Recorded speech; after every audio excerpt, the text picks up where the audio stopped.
प्रिय छात्र विद्यार्थी बंधुओं का एक बार फिर से स्वागत है आज की हमारी क्लास में। जो आज की हमारी क्लास है वो सोर्स ऑफ इंडियन कॉन्स्टिट्यूशन यानी कि भारतीय जो संविधान है उसके स्रोत क्या हैं। हमारा जो भारतीय संविधान में स्रोत क्या क्या है, हमने किस किस देश से क्या क्या चीज़ें अडॉप्ट की हैं। जब आपको पता होगा जुलाई 1946 में कैबिनेट मिशन भेजा जाता है, कैबिनेट मिशन भारत आता है और यही कैबिनेट मिशन भारत में किसका मार्ग प्रशस्त करता है, संविधान निर्माण का मार्ग प्रशस्त करता है। तो हमारा जो संविधान सभा है वो संविधान निर्माण की तरफ आगे बढ़ती है। इसी क्रम में हमारी जो संविधान सभा है वो कुछ अलग अलग देशों से अडॉप्ट करती है विश्व के विभिन्न संविधानों से। तो सबसे पहले हम बात करते हैं ब्रिटेन की। ब्रिटेन से हमने क्या अडॉप्ट किया है। पहला तो क्वेश्चन बनता है ब्रिटेन से, वह अलिखित संविधान किस देश का है। अलिखित संविधान किस देश का है। तो आपका आंसर क्या होगा, आपका आंसर होगा ब्रिटेन। विश्व में अलिखित संविधान किस देश का पाया जाता है, ब्रिटेन का ही पाया जाता है। इसके बाद हमने क्या क्या अडॉप्ट किया है। पहला अगर हम बात करें तो हमने अडॉप्ट की है एकल नागरिकता, सिंगल सिटीजनशिप हमने अडॉप्ट की है ब्रिटेन से। वैसे सरकार गवर्नमेंट के पास आर्टिकल अगर हम संविधान में बात करें 5 से 11 और ये भाग नंबर 2 के अंदर नागरिकता सिटीजनशिप के बारे में प्रावधान दिया गया है। और किसी विशेष उसके लिए जो भारत सरकार है वो द्विनागरिकता भी प्रदान कर सकती है, लेकिन वो विशेष स्थिति या विशेष कारण के अंदर होता है। वैसे भारत में एकल नागरिकता का ही प्रावधान है। यह हमने किससे अडॉप्ट किया है, ब्रिटेन से। दूसरा अगर हम बात करें तो राष्ट्र के प्रधान के रूप में राष्ट्रपति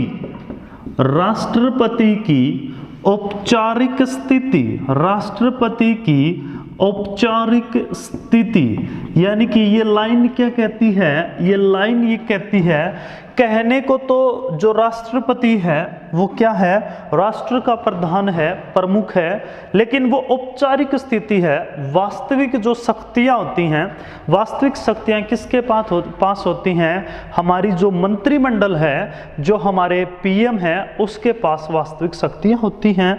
और उन्हीं की सलाह से ही, मंत्रि परिषद की सलाह से ही शक्तियों का कौन उपयोग करता है, राष्ट्रपति उपयोग करता है। वैसे कुछ स्पेशल पावर भी राष्ट्रपति के पास होती हैं। हम ये नहीं कह सकते कि बिल्कुल इसके पास शक्तियां नहीं होती। तो इसके बाद जो थर्ड हमने विधि निर्माण, इसके बाद जो तीसरा अडॉप्ट किया है विधि निर्माण, मोस्ट इंपोर्टेंट है।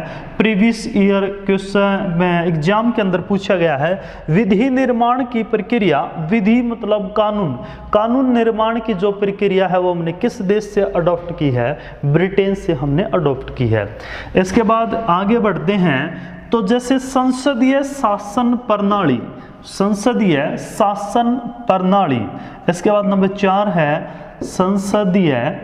संसदीय शासन प्रणाली या पद्धति, बात एक ही है। अरे गंगाधर ही शक्तिमान है और शक्तिमान ही गंगाधर है। तो संसदीय शासन प्रणाली या पद्धति, जो संसद के अंदर जिस प्रकार से किस प्रकार संसद शासन करता है, कैसे कैसे उसके अलग अलग घटक हैं, भाग हैं, ये सब हमने किससे अडॉप्ट किया है, ब्रिटेन से अडॉप्ट किया है। इसके बाद नेक्स्ट अगले उस पर बढ़ते हैं। आगे हमने लिखा है संयुक्त राज्य अमेरिका यानी कि यूएसए।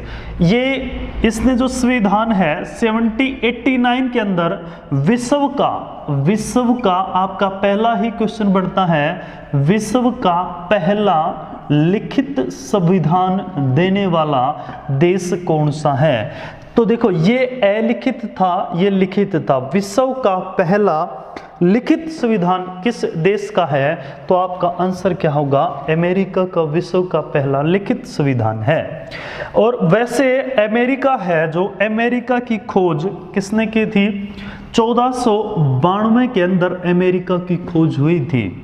1492 के अंदर कोलंबस ने अमेरिका की खोज की थी। और जो अमेरिका है वो अमेरिका नाम भी अमेरिगो एक साहसी यात्री था, वो इसी के बेड़े में शामिल था। उसी के नाम पर ही अमेरिका नाम पड़ा था, अमेरिगो के ही नाम पर। कुछ ऐसे व्यक्ति होते हैं जिनके नाम पर ही आज पूरे के पूरे, आपको पता हो, उत्तरी अमेरिका और दक्षिण अमेरिका अलग अलग दो महाद्वीप हैं, तो उन्हीं के नाम पर ही अमेरिका रखा गया था। फिर एक टाइम ऐसा भी आया जब अमेरिका उपनिवेश बना, ब्रिटेन का गुलाम हुआ, ब्रिटेन का। उसके बाद इसने 1773 में, इसके नाम से जानी जाती है Boston T party. Boston T party एक घटना है जिसके, जो अमेरिका के अंदर प्रसिद्ध है। जैसे हमारे यहाँ 1857 की क्रांति है, उसी प्रकार से बोस्टन टी पार्टी भी वहीं की एक क्रांति के रूप में शामिल है। 1773 में अपनी लड़ाई जारी करते हैं और 4 जुलाई 1776 में इनको स्वतंत्रता प्रदान हो जाती है। और 1789 के अंदर ये विश्व का पहला लिखित संविधान देता है अमेरिका। विश्व का पहला लिखित संविधान है अमेरिका। इससे हमने क्या अडॉप्ट किया है, क्या लिया है? पहला ही है मोस्ट इंपॉर्टेंट, मौलिक अधिकार, फंडामेंटल राइट। मौलिक अधिकार हमने कहां से लिए हैं? अमेरिका से लिया है। दूसरा, स्वतंत्र न्यायपालिका, स्वतंत्र न्यायपालिका, स्वतंत्र न्यायपालिका, न्यायपालिका या निष्पक्ष न्यायपालिका भी हम कह सकते हैं। तीसरा, राष्ट्रपति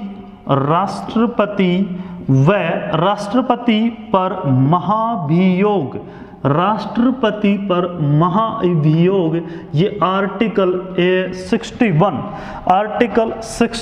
के तहत है। यानी कि राष्ट्रपति को किस प्रकार हटाया जा सकता है, कैसे कैसे राष्ट्रपति को हटाया जा सकता है, ये इसी में है, राष्ट्रपति को किस प्रकार। इसके बाद हम बात करते हैं, जैसे बात आती है न्यायिक पुनरावलोकन की। ये न्यायिक पालिका, स्वतंत्र न्यायिक पालिका, न्याय आर्टिकल 13 न्यायिक पुनरावलोकन की बात होती है, तो वो इसी से ही संबंधित है। वैसे अगर हम बात करते हैं जो मौलिक अधिकार हैं, ये मूल संविधान के अंदर, अमेरिका के अंदर नहीं थे, ये बाद में इन्होंने 10वां संविधान संशोधन करके इसको अपनाया था। इसके बाद हम आगे चलते हैं, मेन ही कर लेते हैं। फ्रांस 1946 के अंदर फ्रांस अपना संविधान लिखता है। वैसे इससे पहले भी फ्रांस 3 बार अपना संविधान लिख चुका था और ये 4थी बार संविधान लिखा था फ्रांस ने। और इससे हमने गणतंत्रात्मक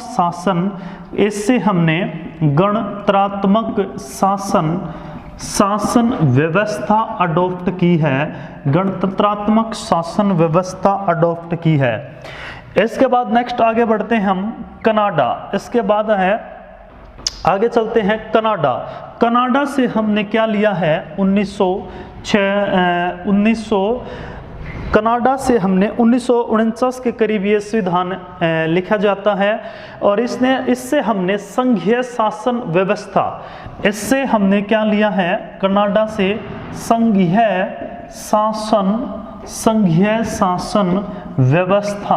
संघीय शासन व्यवस्था कनाडा। उसके बाद बात करते हैं दक्षिण अफ्रीका। दक्षिण अफ्रीका से हमने संविधान संशोधन, दक्षिण अफ्रीका से संविधान संशोधन आर्टिकल 368 के तहत।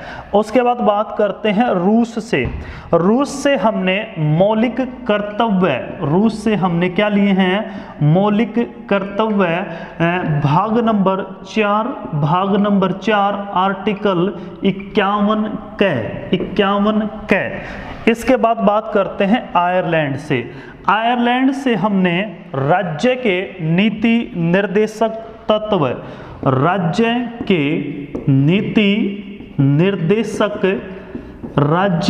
नीति निर्देशक तत्व हमने अडॉप्ट किए हैं। दूसरा, राष्ट्रपति द्वारा